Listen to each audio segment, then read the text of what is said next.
Welcome student. ਸਭ ਤੋਂ ਪਹਿਲਾਂ ਆਪ ਸਭ ਨੂੰ ਮੇਰੇ ਵੱਲੋਂ ਪਿਆਰ ਭਰੀ ਸਤਿ ਸ਼੍ਰੀ ਅਕਾਲ। ਜੇਕਰ ਤੁਸੀਂ ਚੈਨਲ ਤੇ ਨਵੇਂ ਹੋ ਤਾਂ ਚੈਨਲ ਨੂੰ ਸਬਸਕ੍ਰਾਈਬ ਕਰਕੇ ਉਸ ਦੇ ਨਾਲ ਬੈਲ ਆਈਕਨ ਨੂੰ ਪ੍ਰੈਸ ਕਰ ਦਿਓ ਤਾਂ ਜੋ ਸਾਡੀਆਂ ਸਾਰੀਆਂ ਲੇਟੈਸਟ ਵੀਡੀਓਜ਼ ਦੇ ਨੋਟੀਫਿਕੇਸ਼ਨਸ ਤੁਹਾਨੂੰ ਜਲਦ ਤੋਂ ਜਲਦ ਮਿਲ ਸਕਣ।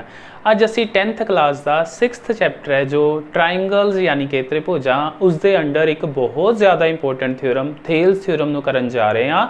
बट उस थ्योरम ਨੂੰ ਕਰਨ ਤੋਂ ਪਹਿਲਾਂ ਅਸੀਂ ਦੋ ਕਨਸੈਪਟ ਡਿਸਕਸ ਕਰਾਂਗੇ ਜਿਨ੍ਹਾਂ ਦੀ ਜ਼ਰੂਰਤ ਉਸ ਥਿਓਰਮ ਨੂੰ ਸਿੱਧ ਕਰਨ ਦੇ ਲਈ ਪੈਂਦੀ ਹੈ। ਤਾਂ ਸ਼ੁਰੂ ਕਰਦੇ ਹਾਂ ਉਹਨਾਂ ਕਨਸੈਪਟਸ ਦੇ ਨਾਲ।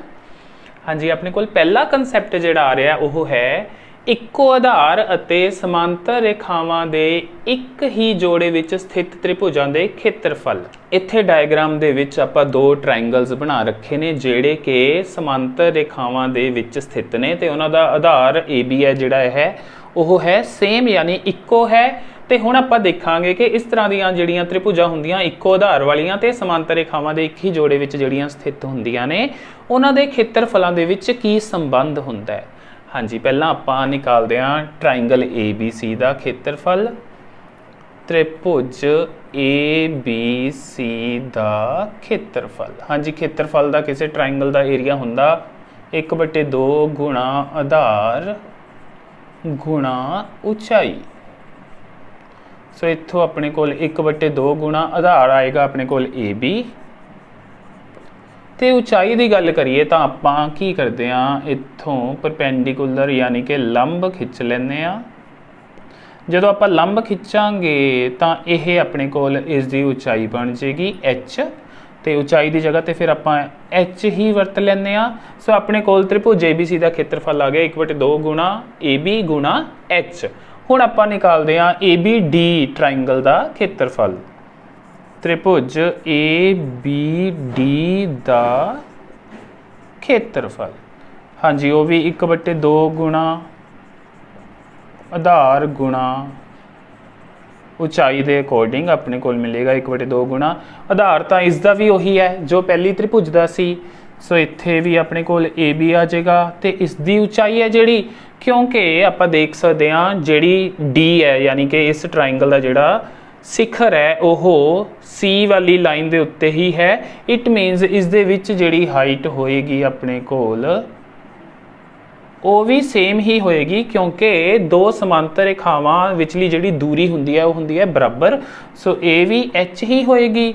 सो इत्थे अपने कोल आ जाएगा H। हुण आपां देख सकते हैं इस ट्राइंगल का जिहड़ा खेत्रफल सी 1/2 गुणा AB गुणा H आया तो इसका खेत्रफल भी 1/2 गुणा AB गुणा H आया। इट मीनस आपां कह सकते हैं कि ABC का खेत्रफल है जिहड़ा ओह ABD के खेत्रफल दे है बराबर। सो इत्थों आपां ये कहांगे कि ਇੱਕੋ ਆਧਾਰ ਅਤੇ ਸਮਾਂਤਰ ਰੇਖਾਵਾਂ ਦੇ ਇੱਕ ਹੀ ਜੋੜੇ ਦੇ ਵਿੱਚ ਸਥਿਤ ਤ੍ਰਿਭੁਜਾਂ ਦੇ ਖੇਤਰਫਲ ਬਰਾਬਰ ਹੁੰਦੇ ਹਨ। ਇਸ ਨੂੰ ਲਿਖ ਸਕਦੇ ਹਾਂ ਆਪਾਂ ਇੱਕੋ ਆਧਾਰ ਅਤੇ ਸਮਾਂਤਰ ਰੇਖਾਵਾਂ ਦੇ ਇੱਕ ਹੀ ਜੋੜੇ ਵਿੱਚ ਸਥਿਤ त्रिभुजां दे खेत्रफल बराबर हुंदे हन। ये कंसैप्ट वैसे तुसी 9th क्लास दे विच भी कर चुके हो, 9th चैप्टर दे विच आया सी। हाँ जी, हुण इस कंसैप्ट की एक तो आपां नूं पैनी है जरूरत थेल्स थ्योरम नूं सिद्ध करदिआं होइआं। एक होर जिहड़ा कंसैप्ट है वो आपां देखदे हां हुण ਇੱਕੋ ਤ੍ਰਿਭੁਜ ਵਿੱਚੋਂ ਨਿਕਲੇ ਦੋ ਤ੍ਰਿਭੁਜਾਂ ਦੇ ਖੇਤਰਫਲ। ਹਾਂਜੀ, ਆਪਣੇ ਕੋਲ ਇੱਕ ਵੱਡੀ ਤ੍ਰਿਭੁਜ ਹੈ ABC ਜਿਸ ਦੀ ਉਚਾਈ ਹੈ ਆਪਣੇ ਕੋਲ CM। ਜੇਕਰ ਮੈਂ ਇਸ ਤ੍ਰਿਭੁਜ ਨੂੰ ਦੋ ਛੋਟੀਆਂ ਤ੍ਰਿਭੁਜਾਂ 'ਚ ਵੰਡ ਦਿਆਂ ਜਿਹੜਾ ਆਧਾਰ ਹੈ ਉਹਦੇ ਉੱਤੇ ਕੋਈ ਬਿੰਦੂ D ਲੈ ਕੇ ਮੈਂ ਇਸ C ਨੂੰ D ਦੇ ਨਾਲ ਮਿਲਾ ਦਿਆਂ। ਹਾਂਜੀ, ਤਾਂ ਆਹ ਵਾਲੀ ਇੱਕ ਤ੍ਰਿਭੁਜ ਤੇ ਆਹ ਵਾਲੀ ਇੱਕ ਤ੍ਰਿਭੁਜ ਮੈਂ ਵੱਡੀ ਤ੍ਰਿਭੁਜ ਨੂੰ ਇਹਨਾਂ ਦੋਨਾਂ ਤ੍ਰਿਭੁਜਾਂ ਦੇ ਵਿੱਚ ਵੰਡ ਲਿਆ ਜਿਨ੍ਹਾਂ ਦੇ ਨਾਮ ਨੇ त्रिभुज ADC ते त्रिभुज DBC। तो मैं हुण इन्हां दा खेत्रफल निकालना चाहते। हुण आपां इन्हां दे फिर खेत्रफल निकालते हैं। किवें निकालांगे? त्रिभुज ADC दा खेत्रफल हाँ जी वो अपने को आएगा 1/2 गुणा आधार, आधार आएगा अपने कोल AD गुणा ऊंचाई। ਤੇ ਉਚਾਈ ਆਪਾਂ ਦੇਖ ਸਕਦੇ ਹਾਂ ਇਸ ਦੇ ਵਿੱਚ ਆਹ ਲੰਬ ਹੈ ਤੇ ਆਪਾਂ ਪਹਿਲਾਂ ਵੀ ਗੱਲ ਕੀਤੀ ਹੈ ਇਸ ਤ੍ਰਿਭੁਜ ਦੀ ਜਿਹੜੀ ਉਚਾਈ ਹੈ ਉਹ CM ਹੈ। ਸੋ ਉਚਾਈ ਆਏਗੀ ਆਪਣੇ ਕੋਲ CM। ਕਲੀਅਰਲੀ ਇਹਦੇ ਵਿੱਚ ਹੀ ਆ ਰਹੀ ਹੈ ਇਸ ਦੀ ਉਚਾਈ ਹੋਗੀ। ਹੁਣ ਆਪਾਂ ਤ੍ਰਿਭੁਜ DBC ਦੇ ਖੇਤਰਫਲ ਦੀ ਗੱਲ ਕਰਦੇ ਹਾਂ। ਤ੍ਰਿਭੁਜ DBC ਦਾ ਖੇਤਰਫਲ ਹਾਂਜੀ 1/2 ਗੁਣਾ ਆਧਾਰ, ਆਧਾਰ ਇਹਦਾ DB ਹੋ ਜਾਏਗਾ। ਉਚਾਈ ਹਾਂਜੀ ਇਸ ਤ੍ਰਿਭੁਜ ਦੀ ਉਚਾਈ ਕੀ ਹੋਏਗੀ क्योंकि ये जिहड़ी त्रिभुज है आप देखते पे हाँ उसका आधार वड्डी त्रिभुज के आधार के नाल ही मिलता पाया उहदे विच्चों ही निकलता पाया है। तो इस त्रिभुज का जिहड़ा तीजा सिखर है वो वड्डी त्रिभुज का ही सिखर है। इट मीनस इसकी ऊंचाई भी है जिहड़ी ट्रायंगल DBC की वह बराबर होएगी किसदे ABC की ऊंचाई दे। तो ABC की ऊंचाई सी अपने कोल CM, इसका मतलब DBC की ऊंचाई भी अपने कोल CM ही बनेगी। सो इन्हां दोनों त्रिभुजां के खेत्रफल जो आप कड्डे तो आपां नूं की पता लग्या दोनों च हाफ आ रहा है। दोनों च जिहड़ी ऊंचाई है वो सेम है तो वही ऊंचाई है जिहड़ी वड्डी त्रिभुज की ऊंचाई सी। सो जदों आपां दो त्रिभुजां बनाने आ किसी वड्डी त्रिभुज तो उन्हां दोनों के आधार हुंदे ने वड्डी त्रिभुज के आधार के उत्ते ही तां उन्हां दा खेत्रफल कढ़दे आ ऊंचाई दोनों की उन्नी ही होएगी जिन्नी वड्डी त्रिभुज की ऊंचाई सी। सो इस गल नूं याद रखना है। ये कंसैप्ट भी आपां यूज़ करांगे थेल्स थ्योरम नूं सिद्ध करदे आ। इत्थों ये भी देखा जा सकता है जिहड़ी DBC त्रिभुज है उस नूं आपां जेकर वक्री करके बनाइए वो इस तरह दिखेगी अपने कोल DBC तो इसका आधार DB होएगा तो इसकी ऊंचाई जिहड़ी होएगी वो आपां नूं इत्थों मिलेगी जो कि वड्डी त्रिभुज की ऊंचाई सी CM। सो इस तरह जिहड़ी अपने कोल अधिक कोणीय त्रिभुज हुंदी है जिहड़ी इत्थे DBC है उस दे लई एक ऊंचाई जेकर आधार आपां आ लईए तो उसकी एक ऊंचाई उस त्रिभुज तो बाहर हुंदी है। तो यह चीज़ आपां थ्योरम दे विच करनी है यूज़। हुण आपां इन्हां कंसैप्ट्स नूं यूज़ करके थेल्स थ्योरम नूं करदे हां सिद्ध। सो स्टूडेंट्स हुण आने थेल्स थ्योरम ते जिसका दूसरा नाम है मूल समान अनुपात थ्योरम ते जो कि है बहुत ज़्यादा इंपोर्टेंट तो यह पेपर दे विच अक्सर ही आ जाती है तो आंदी भी यह 6 मार्क्स के क्वेश्चन दे विच है। पहला करांगे इसकी स्टेटमेंट तो तुहानूं स्टेटमेंट भी आनी चाहिए है क्योंकि चैप्टर दे विच होर थ्योरम्स भी ने। जेकर तुहानूं स्टेटमेंट पता होएगी तां ही तुसीं थ्योरम नूं प्रूव कर पाओगे यानी कि सिद्ध कर पाओगे। तो पेपर दे विच इस तरह भी क्वेश्चन आ सकता है कि थेल्स थ्योरम परिभाषित करो और उसनूं सिद्ध करो। सो तुहानूं इसकी परिभाषा यानी कि स्टेटमेंट भी आनी चाहिए है। तो करते हैं स्टार्ट इसकी स्टेटमेंट दे नाल। जेकर किसी त्रिभुज दी एक भुजा दे समांतर बाकी दो भुजावां नूं भिन्न भिन्न बिंदुआं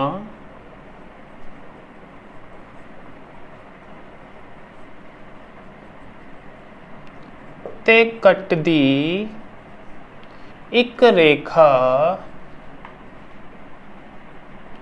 खिंची जावे तां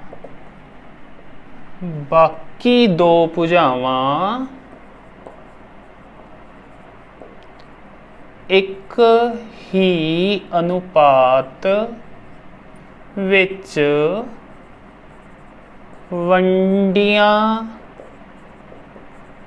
ਜਾਂਦੀਆਂ ਹਨ। हाँ जी ये अपनी स्टेटमेंट इस थ्योरम की समझ लो। स्टेटमेंट जो कह की रहा है जेकर किसी त्रिभुज की एक भुजा के समांतर आपां एक त्रिभुज लै ली उसकी एक भुजा BC के समांतर एक रेखा खिंची आ वाली जिहड़ी कि उसदियां दो भुजावां AB ते AC नूं भिन्न भिन्न बिंदुआं यानी D ते E ते कट रही है तां बाकी दो भुजावां यानी कि AB ते AC एक ही अनुपात विच वंडियां जांदियां हन। मीनस आपां सिद्ध करना है AD ओवर DB बराबर होएगा AE ओवर EC दे। ये आपां सिद्ध करना है इस दे विच।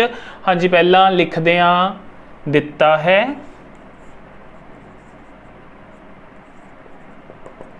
दिता है चाहेगा अपने कोल एक त्रिभुज की गल करता पाया है। सो एक त्रिभुज ABC ਤੇ ਉਹ ਇੱਕ ਸਮਾਂਤਰ ਰੇਖਾ ਦੀ ਵੀ ਗੱਲ ਕਰ ਰਿਹਾ ਨਾਲ ਦੀ ਨਾਲ, ਇਸ ਲਈ ਆਪਾਂ DE ਸਮਾਂਤਰ BC ਵੀ ਇਹਦੇ ਵਿੱਚ ਲੈ ਲਾਂਗੇ। ਦਿੱਤਾ ਹੈ ਜੀ ਜਿਸ ਵਿੱਚ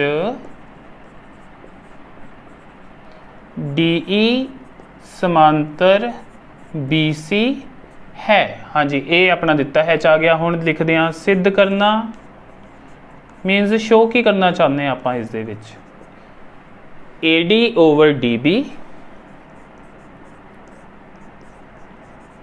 बराबर AE ओवर EC, AE बटे EC। हाँ जी, हुण इसनूं जो आपां सिद्ध करना है, इसनूं करन दे लई आपां डायग्राम दे विच कुछ चेंजिस करांगे ते वो चेंजिस आउणगे अपने रचना दे विच। सो रचना लिखदे हां अगे। रचना च आएगा आपां की करांगे, आपां E तो AD दे उत्ते लंब खिच्चांगे ते D तो AE दे उत्ते लंब खिच्चांगे। हाँ जी, इत्थे जिहड़ा लंब खिच्चदे आ पहलां तां वो ड्रॉ कर लैंदे आं आपां। हाँ जी, इहदा नाम रखदे आं आपां EF ते इधरों जिहड़ा लंब खिच्चांगे उसका नाम रखांगे DG।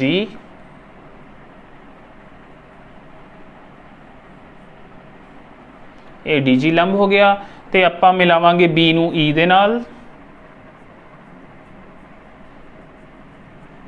इसी तरह C नूं D दे नाल।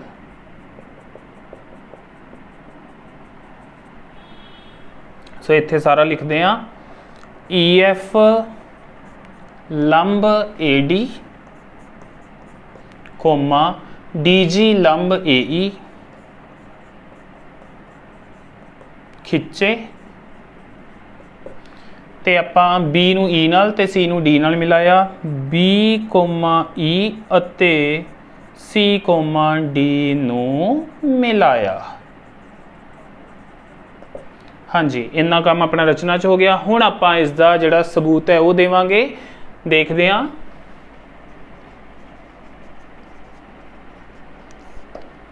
इस थ्योरम नूं सिद्ध करन दे लई आपां जिहड़ा त्रिभुज दा खेत्रफल हुंदा है उसदा फॉर्मूला यूज़ करांगे या वो वाला कंसैप्ट यूज़ करांगे। सो इत्थे पहलां उसदा फॉर्मूला ही लिखदे हां। त्रिभुज दा खेत्रफल ते वो हुंदा अपने कोल 1/2 गुणा आधार गुणा उचाई। हाँ जी, हुण आपां लैने आ त्रिभुज ADE दा खेत्रफल ते उहदे नाल लवांगे DBE दा खेत्रफल। खेत्रफल त्रिभुज ADE उसदे बट्टे लवांगे खेत्रफल त्रिभुज BDE आ वाली। हाँ जी, ADE का खेत्रफल करते हैं 1/2 गुणा आधार। आधार आपां वरतांगे AD गुणा। हुण इसकी उचाई की गल करिए जेकर आपां ADE त्रिभुज की, तां जेकर आधार AD है तां उसदे लई जिहड़ा लंब होएगा उचाई होएगी वो EF होएगी। सो इत्थे आएगा अपने कोल EF बटे BDE त्रिभुज के खेत्रफल वेले 1/2 गुणा। हाँ जी, BDE दे वेले आपां आधार वरतांगे BD गुणा। हुण इसकी उचाई आपां देखते हैं की हुंदी है। जिहड़ी अपने कोल आ त्रिभुज है BDE ते पहलां जिहड़ी त्रिभुज लई है ADE, ये दोने त्रिभुजां आपां देखीए तां एक वड्डी त्रिभुज ABE दे विचों निकलदियां पईयां ने। तो यदा ही कंसैप्ट आपां कीता सी कि जदों दो त्रिभुजां एक वड्डी त्रिभुज चों निकल रही होण ते उन्हां दोनां त्रिभुजां दे जिहड़े आधार ने ओह वड्डी त्रिभुज दे आधार दे उत्ते ही स्थित होण, तां उन्हां दोनां त्रिभुजां च उचाई आपां वरतणी हुंदी है वड्डी त्रिभुज वाली। ते वड्डी त्रिभुज ABE दी जिहड़ी उचाई है वो है EF। सो पहलां आपां ADE वेले भी EF उचाई वरती। हुण आपां जदों BDE ट्रायंगल का एरिया लवांगे उस दे विच भी EF उचाई ही वरती जाएगी। सो इत्थे भी उचाई होएगी EF। हुण हाफ दे नाल हाफ कैंसल, EF दे नाल EF कैंसल, तो आपां नूं मिल गया AD ओवर BD या DB। हाँ जी, ये आ गया अपने कोल नंबर 1। हाँ जी, उन्होंने तुसी देख सकते हो अपने कोल आ चीज़ आपां नूं मिल गई AD ओवर DB। हुण आपां AE ओवर EC लियावांगे, उस दे लई लवांगे आपां ADE दा खेत्रफल बटे लवांगे CDE त्रिभुज दा खेत्रफल। सो वो लैने आ ਖੇਤਰਫਲ ਤ੍ਰਿਭੁਜ ADE ਬਟੇ ਖੇਤਰਫਲ ਤ੍ਰਿਭੁਜ CDE। ਹੁਣ ਆਪਾਂ ਉੱਪਰ ਸੇਮ ਹੀ ਰੱਖੀ ਤ੍ਰਿਭੁਜ, ਨੀਚੇ ਆਹ ਵਾਲੀ ਤ੍ਰਿਭੁਜ ਲੈ ਲਈ CDE, ਪਹਿਲਾਂ ਲਈ ਸੀ ਆਪਾਂ BDE। ਹਾਂਜੀ ਹੁਣ ਇਹਨਾਂ ਦੇ ਖੇਤਰਫਲ ਲਿਖਦੇ ਹਾਂ, ADE ਦਾ ਖੇਤਰਫਲ ਲਿਖਦੇ ਹਾਂ। ਹੁਣ ਮੈਂ ਆਧਾਰ ਲਊਂਗਾ AE ਨੂੰ, 1/2 ਗੁਣਾ ਆਧਾਰ AE, ਤੇ ਇਸ ਦੇ ਲਈ ਫਿਰ ਉਚਾਈ ਕਿਹੜੀ ਹੋ ਜਾਏਗੀ? ਜੇਕਰ ਮੈਂ AE ਨੂੰ ਆਧਾਰ ਲੈਂਦਾ ਪਿਆ ਤਾਂ DG ਉਚਾਈ ਹੋਏਗੀ ਇਸ ਦੇ ਵਿੱਚ, ਇਹ ਲੰਬ ਹੈ ਆਪਣੇ ਕੋਲ ਕਿਉਂਕਿ, ਇੰਟੂ DG ਬਟੇ ਇਸ ਦਾ ਖੇਤਰਫਲ ਲਿਖਦੇ ਹਾਂ 1/2 ਗੁਣਾ ਆਧਾਰ। ਹੁਣ ਮੈਂ ਇਹਦੇ ਵਿੱਚ ਆਧਾਰ ਲਊਂਗਾ EC ਨੂੰ, EC ਹੋ ਗਿਆ ਆਧਾਰ ਗੁਣਾ ਚਾਹੀਦੀ ਹੈ ਉਚਾਈ। ਹੁਣ ਆਪਾਂ ਦੇਖ ਸਕਦੇ ਹਾਂ ਕਿ ADC ਟ੍ਰਾਇੰਗਲ ਦੇ ਵਿੱਚੋਂ ਪਹਿਲਾਂ ADE ਆਪਾਂ ਕੱਢ ਲਈ, ਉਸ ਦੀ ਉਚਾਈ DG ਸੀ ਜੋ ਕਿ ਵੱਡੀ ਤ੍ਰਿਭੁਜ ਦੀ ਉਚਾਈ ਦੇ ਬਰਾਬਰ ਹੀ ਹੈ। ਹੁਣ ਜੇਕਰ ਆਪਾਂ CDE ਤ੍ਰਿਭੁਜ ਲੈ ਰਹੇ ਹਾਂ, ਇਹ ਵੀ ਨਿਕਲੀ ਹੈ ADC ਤ੍ਰਿਭੁਜ ਦੇ ਵਿੱਚੋਂ, ਇਸ ਲਈ ਇਸ ਦੀ ਉਚਾਈ ਵੀ ਆਪਣੇ ਕੋਲ DG ਹੀ ਹੋਏਗੀ, ਜਿਹੜਾ ਆਪਾਂ ਕਨਸੈਪਟ ਡਿਸਕਸ ਕੀਤਾ ਸੀ ਉਹਦੇ ਅਕੋਰਡਿੰਗ। ਸੋ ਇਸ ਦੀ ਉਚਾਈ ਵੀ ਹੋ ਜਾਏਗੀ ਆਪਣੇ ਕੋਲ DG, ਹਾਫ ਨਾਲ ਹਾਫ ਕੈਂਸਲ, DG ਨਾਲ DG ਕੈਂਸਲ ਹੋ ਜਾਏਗਾ। ਆਪਾਂ ਨੂੰ ਮਿਲ ਗਿਆ AE/EC ਤੇ ਇਹਨੂੰ ਦੇਵਾਂਗੇ ਨੰਬਰ 2। ਹਾਂਜੀ ਹੁਣ ਆਪਾਂ ਜੋ ਸਿੱਧ ਕਰਨਾ ਚਾਹੁੰਦੇ ਆ ਉਹ ਹੈ ਆਪਣੇ ਕੋਲ AD/DB = AE/EC, यानी इन्हां दोनों नूं आपां आपस च बराबर करना। तो इन्हां दोनों नूं बराबर करन दे लई जेकर मैं पूरी चीज़ नूं पूरी चीज़ दे बराबर कर पावां तां ये दोनों उत्थों एक दूसरे दे इक्वल हो जाणगे, बराबर हो जाणगे। हुण इधर देखदे हां उपर दोनों दे विच खेत्रफल ADE त्रिभुज दा, इच भी ADE त्रिभुज दा खेत्रफल है, सो यह है सेम, यानी कि उन्हां दे अंश तां बराबर ने। जेकर हर दे विच जो BDE त्रिभुज का खेत्रफल पिया है तो इत्थे CDE त्रिभुज का खेत्रफल पिया है, यह किसी तरीके आपां बराबर कर पाइए तो सारी चीज़ हो जाएगी बराबर। उत्थों AD/DB आ जाएगा AE/EC दे, ते उही आपां सिद्ध करना है। हाँ जी हुण आपां BDE के खेत्रफल ते CDE के खेत्रफल बारे गल करते हैं। हुण BDE ते CDE इन्हां नूं देखिए तां ये दोने ट्राइंगल्स ने, दोने त्रिभुजां ने जिहड़ियां इक्को आधार DE दे उत्ते स्थित ने, ते दोने ही समांतर इक्को समांतर रेखावां दे जोड़े DE समांतर BC दे विच स्थित ने। ते आपां पिछे कंसैप्ट कीता सी कि जदों इस तरह दो त्रिभुजां इक्को आधार ते होण ते समांतर रेखावां दे एक ही जोड़े दे विच स्थित होण तां उन्हां दे खेत्रफल हुंदे ने बराबर। इसलिए BDE दा खेत्रफल CDE दे खेत्रफल दे हो जाएगा बराबर। इट मीनस आ थल्ले वाला हिस्सा भी हो जाएगा बराबर, उत्थों आ पूरे दे बराबर हो जाएगा, तो आपां जो सिद्ध करना है वो सिद्ध कर पावांगे। सो इन्हां बारे लिखदे हां। हुण आपां असीं जाणदे हां कि इक्को आधार अते समांतर रेखावां दे एक ही जोड़े विच स्थित त्रिभुजां दे खेत्रफल बराबर हुंदे हन। इसलिए